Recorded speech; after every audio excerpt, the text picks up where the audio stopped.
আসসালামু আলাইকুম বন্ধুরা, আজকে আবারও একটা রান্নার রেসিপি নিয়ে আপনাদের সামনে চলে এসেছি। তো বন্ধুরা, কাছে দূরে দেশ বিদেশে যেখান থেকে আমার এই ভিডিওটা দেখছেন, সবাইকে আমার তরফ থেকে অনেক অনেক ভালোবাসা ও অভিনন্দন।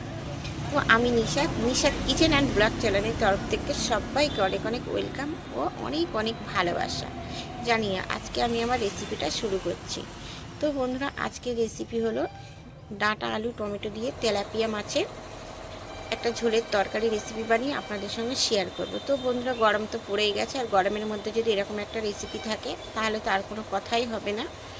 তো এখানে আমি ডাঁটা আলু টমেটো কেটে ধুয়ে একদম পরিষ্কার করে নিয়ে চলে এসেছি। আর এদিকে আছে আমার তেলাপিয়া মাছ। তেলাপিয়া মাছটাও আমি বেছে ধুয়ে পরিষ্কার করে নিয়েছি। এরপর তেলাপিয়া মাছটাকে আমি লবণ হলুদ মাখিয়ে নেব।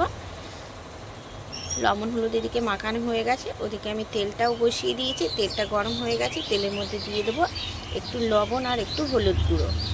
তো লবণ আর হলুদ গুঁড়ো দেওয়ার পরে আমি মাছগুলোকেও দিয়ে দিলাম। তো মাছগুলোকে এবার আমি উল্টে পাল্টে খুব ভালো করে ভেজে নেব। তো মাছটাকে আমি এবার একটু উল্টে দেব। তো এক হাতে ক্যামেরা আর এক হাতে রান্নার ভিডিও করতে গেলে তো খুবই অসুবিধা হয়, আপনারা আশা করি খুব ভালোই বোঝেন। সম্পূর্ণটা দেখা সম্ভব হয় না। তো মাছগুলোকে আমি তুলে নিয়ে এবার ওই মাছ ভাজা তেলের মধ্যে দিয়ে দিলাম জিরে, ফোড়নে দিলাম জিরে, তারপরে দিলাম পেঁয়াজ কুচি। তো পেঁয়াজ কুচি আর জিরেটা তেলের মধ্যে খুব ভালো করে আমি একটু ভাজা ভাজা করে নেব।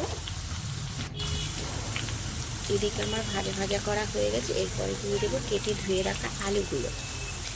আলুগুলো দেওয়ার পরে আমি পেঁয়াজ আর জিরের মধ্যে সঙ্গে খুব ভালো করে নাড়াচাড়া করে নেব। তেলের মধ্যে একটু ভাজা ভাজা করে নেব।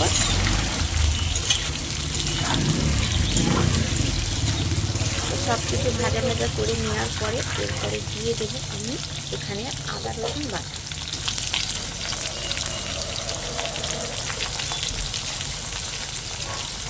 তো আদা রসুন দেওয়ার পরে আলুটার সঙ্গে খুব ভালো করে আমি ভাজা ভাজা করে নেব। যেহেতু আদা রসুনের একটা কাঁচা গন্ধ থাকে, সেই গন্ধটা যতক্ষণ না চলে যাবে ততক্ষণ আমি তেলের মধ্যে এটাকে নাড়াচাড়া করতে থাকবো।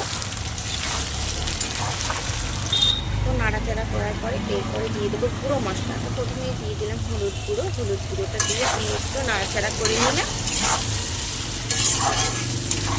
তারপরে আমি দিয়ে দেবো একে একে অন্য মশলাগুলো, মানে অন্য গুঁড়ো মশলাগুলো। তো প্রথমেই দিয়ে দেবো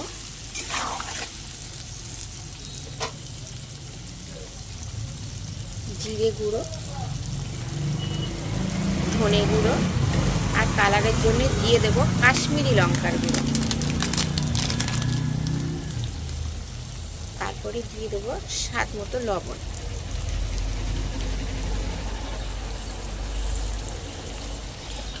তো এরপরে দিয়ে দেবো অল্প করে একটু জল, যাতে মশলাটা পুড়ে না যায়।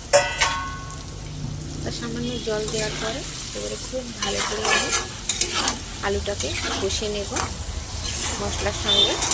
যতক্ষণ না মশলা থেকে তেল ছাড়তে শুরু করবে ততক্ষণ আমি এটাকে কষতে থাকবো। তো এদিকে তো আমার খুব ভালো করে আলুটা কষানো হয়ে গেছে, সেটাকে আপনারা দেখতেই পাচ্ছি। এরপরে দিয়ে দেবো কেটে ধুয়ে রাখা ডাঁটাগুলো। তো ডাঁটাটা দেওয়ার পরে আলুর সঙ্গে আবারও একটু ভালো করে কষে নেব।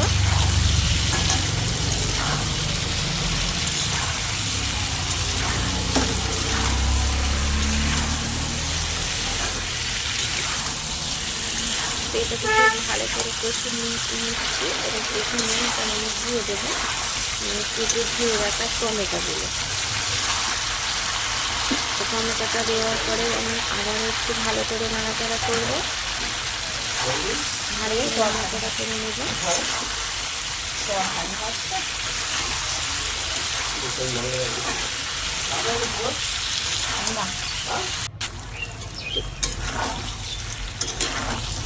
তো এদিকে তো এটা আমার খুব ভালো করে নাড়াচাড়া করা হয়ে গেছে। এরপরে দিয়ে দেবো আমি পরিমাণ মতো জল।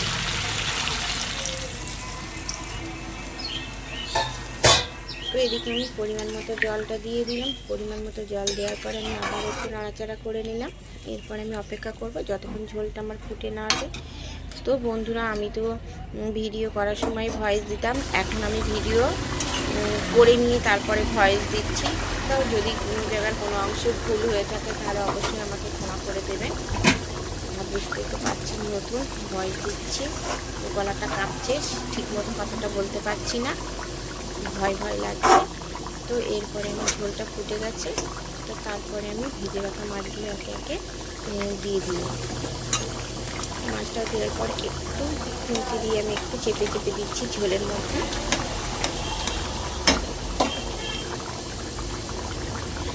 তো তারপরে আমি দিয়ে দেবো ধনে পাতা কুচি। তো ওপর থেকে কিছু ধনে পাতা কুচি ছড়িয়ে দিলাম। ধনে পাতা কুচি ছড়িয়ে দেওয়ার পরে আমি ঢাকনা দিয়ে চাপা দিয়ে দিব। তো তারপরে আমি ঢাকনাটা খুলে দেখছি বন্ধুরা, আমার হচ্ছে ডাঁটা আলু টমেটো দিয়ে তেলাপিয়া মাছের রেসিপি একদম রেডি। তো আমার রেসিপিটা যদি আপনাদের ভালো লেগে থাকে তাহলে অবশ্যই লাইক কমেন্ট শেয়ার এবং সাবস্ক্রাইব করে আমার পাশে থাকবেন। তো দেখা হচ্ছে অন্য কোনো ভিডিওর সঙ্গে, ততক্ষণ আপনারা ভালো থাকবেন, সুস্থ থাকবেন আর সাবধানে থাকবেন।